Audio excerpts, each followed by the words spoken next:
every film has a sort of central problem, and the central problem of this film, if you like, the one thing you had to get right was the autism, or at least the film's attitude towards autism. I feel relieved in a way that our production was postponed, because in the end I had almost a year to research.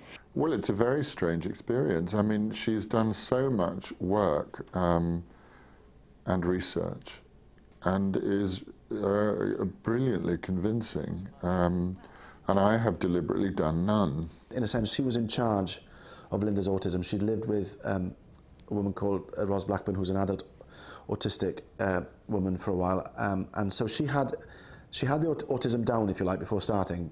She and I kind of hit it off when we met, and I ended up spending a number of days with her, and I don't think, except for her generosity, that I would have been able to take such a leap. Every time I approach a scene, I just try to be accurate. And of course, I'm not playing her.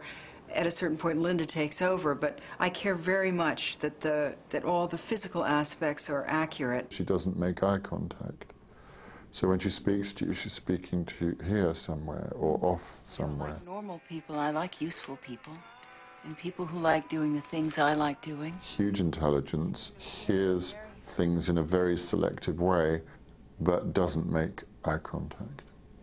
Obviously, you have to respect autism, in as much as Sigourney in particular did a lot of work and research into the condition. But I think that my job was more about remembering that Linda was a character and not a condition. There is something very conscious in this story about the experience of autism that takes it from it being all tragic. Maybe when he's gone, I could come over and... Why would I want you to come over? There's something uniquely awesome about a human being who sees life as a child and, you know, is so present in the moment.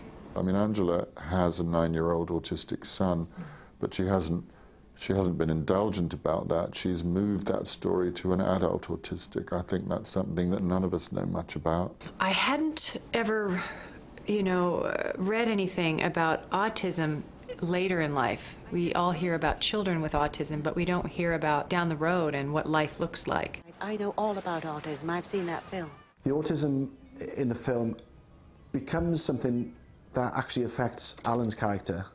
We see her autism through his eyes. So in many ways, it's not a script about autism, it's a script about life and the way people deal with situations in life in different ways. I've tried to keep myself as ignorant as possible because Alex, the character I play, is, you know, he knocks on a door and it's opened by a woman who's autistic. He doesn't know that until somebody puts a name to it.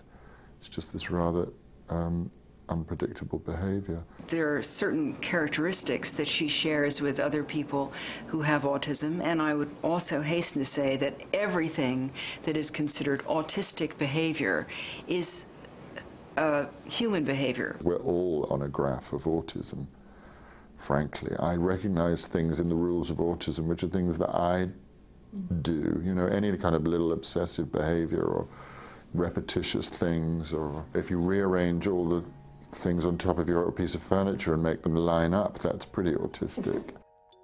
I can only imagine that this story will give some people a lot of peace. People that are living with autism, I hope that it gives people some peace.